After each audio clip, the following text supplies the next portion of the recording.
Bonjour chers étudiants et bienvenue à cette séance de travaux dirigés de comptabilité générale.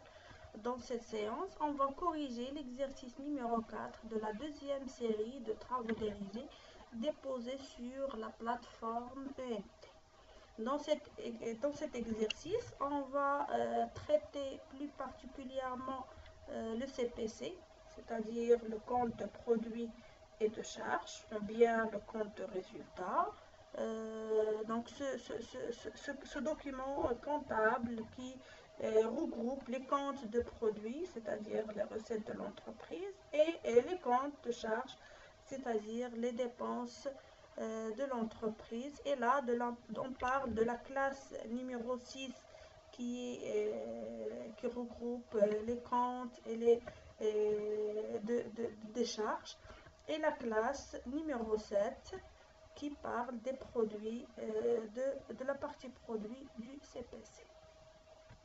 Alors, dans cet exercice, on vous demande d'établir le compte de produits et de charges à l'aide, bien sûr, des renseignements suivants. Donc là, on a un certain nombre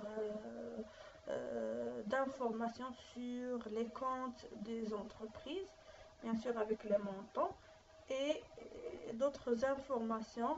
Donc on vous donne d'autres informations concernant les stocks de matières premières, les stocks d'emballage et les stocks de produits finis. Donc on vous demande d'établir le compte de produits et de charges de cette entreprise. Alors donc pour répondre à la question, on va procéder tout d'abord à un regroupement des soldes des comptes par poste. Et ensuite, on va établir le compte de produits et de charges pour cette entreprise. Donc, pour ce faire, on va, voilà, pour ce faire, donc on va mettre l'ensemble des éléments communiqués dans l'énoncé. Donc là, j'ai utilisé un fichier Excel pour procéder au regroupement des comptes par poste. Donc là, j'ai essayé de distinguer entre les comptes, bien sûr, selon leur poste.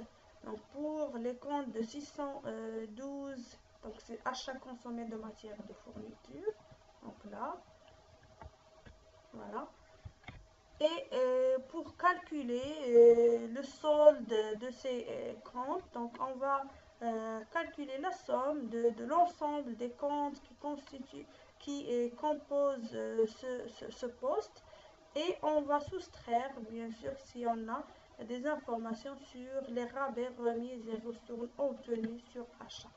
Donc là, c'est la somme des achats de matières premières, les achats d'emballage, les achats non stockés de matières à fourniture, moins les rabais, remises, ristournes obtenus sur achat de matières premières. D'autres éléments, donc on a des informations sur les stocks de matières premières et les stocks des emballages, donc on va les prendre en considération dans nos calculs. Donc là, on va mettre les stocks de matières premières, bien sûr, et les stocks d'emballage. Donc là, on a le stock final et le stock initial pour les matières premières, le stock final et le stock final initial pour les emballages. Et on va calculer la variation du stock qui est égale stock final moins stock initial. La même chose pour les stocks d'emballage, et stock final moins stock initial. Et on va calculer le solde de tous ces comptes, et on va calculer la somme pour le poste 612 qui est égal à la somme de tous les comptes moins les rabais, remises, ristournes obtenus sur achat, moins la variation du stock. Donc pour les comptes de charge, donc la variation du stock, on va les ajouter avec le signe moins. Donc c'est le total des charges moins la variation du stock, ou bien plus le stock initial moins stock final.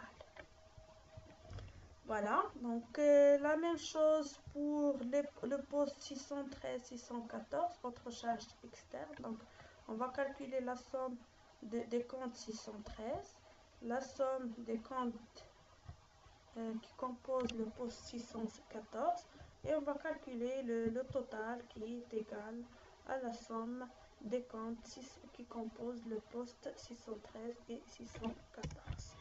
Donc, et ainsi de suite. Pour le poste 616, les impôts et taxes. Pour les charges de personnel 617. Pour les dotations également. Pour les charges d'intérêt, c'est-à-dire les charges financières. Et les charges non courantes, les dotations non courantes également. Pour la partie produit, donc là, on va calculer tout d'abord le chiffre d'affaires de l'entreprise.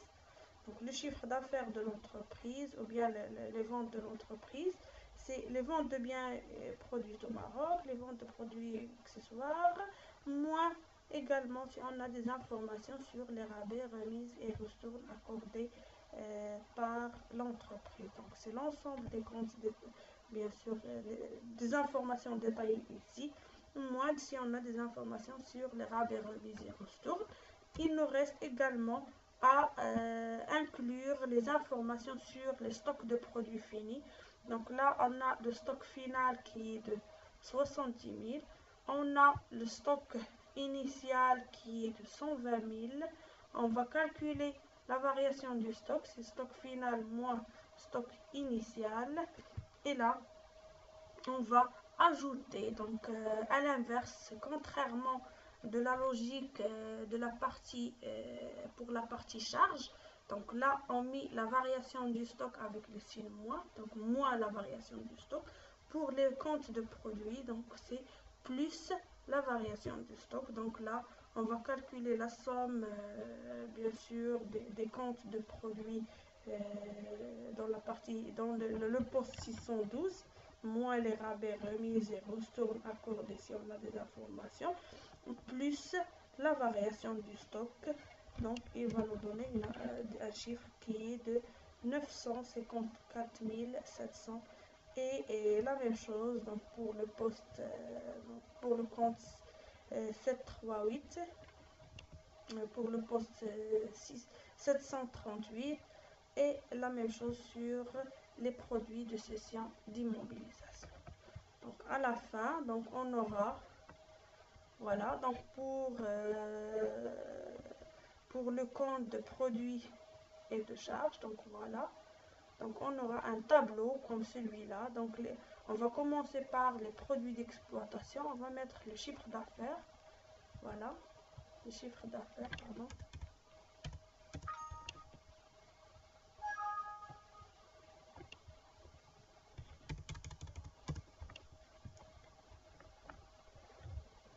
Voilà, donc on va mettre le chiffre d'affaires, voilà.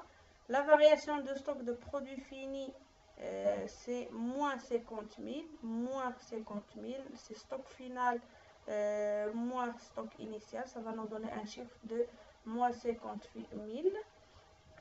Pour les charges d'exploitation, on va mettre les achats consommés de matières et de fournitures, voilà, c'est 176 000.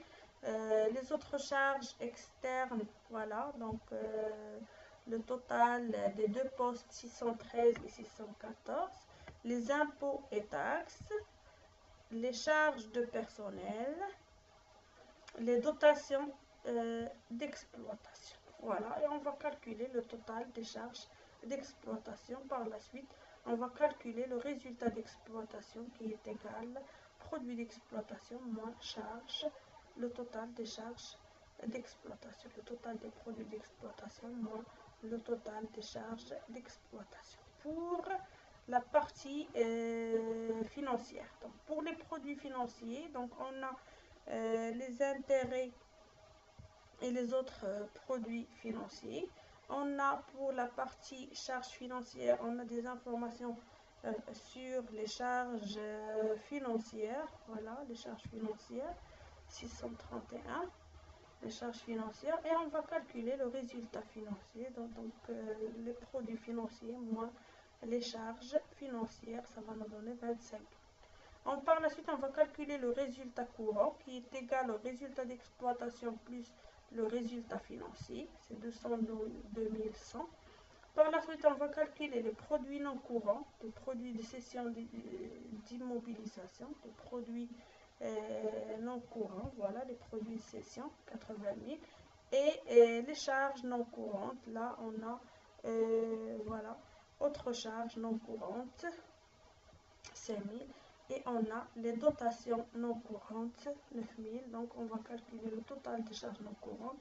Et par la suite, le résultat non courant, c'est les produits non courants, 80 000, moins les charges non courantes qui sont 5 000 et 9 000. Et par la suite, on va calculer le résultat avant impôt. Voilà, donc j'espère que c'est clair et à la séance prochaine.